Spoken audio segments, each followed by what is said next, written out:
বাঁকুড়ায় শুরু হতে চলেছে এক অনন্য পরিবেশ রক্ষার উদ্যোগ। বাঁকুড়াদের তালগাছ অভিযান, সবুজের শপথ, তালগাছের পথ।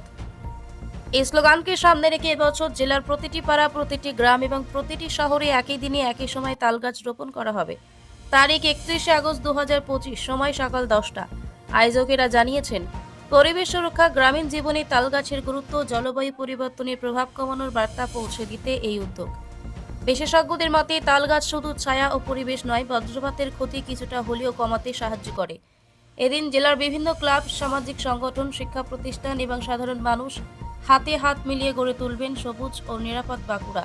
আসুন আমরা সকলে মিলে শপথ নিই, সবুজের পথে এগিয়ে যাব, তালগাছ লাগাবো।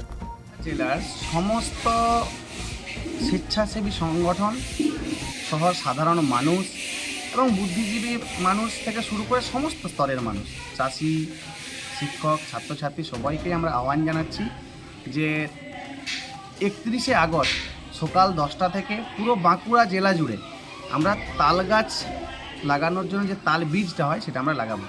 এর মূল উদ্দেশ্যই হচ্ছে যে বাঁকুড়ার যে মোটামুটি ধরুন আপনার পুকুর ঘাট চারদিকে যে আমরা দেখতাম তাল গাছের সারি ছিল, সেই তাল গাছ কিন্তু আজকে নেই। নাম হয়তো তাল পুকুর আছে কিন্তু তাল গাছ নেই।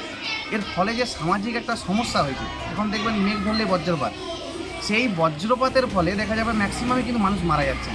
এবং সেটা কিন্তু আমরা যদি দেখি বাঁকুড়া জেলায় কিন্তু বিশাল হচ্ছে। তাল গাছ, খেজুর গাছ, এই ধরনের যে বড় বড় গাছ, সেই গাছগুলোতে নেই। তো সেই জন্যই আমরা সমস্ত বাঁকুড়ার মানুষজন মিলে 31শে আগস্ট রবিবার সকাল 10টা থেকে তাল গাছ লাগানোর যে বা তাল আঠি পোঁতার যে পরিকল্পনা নিয়েছি, সেখানে সকলকেই স্বাগত জানাচ্ছি। নমস্কার। পিস নিউজ বাংলা, সত্যের পক্ষে, শান্তির পথে।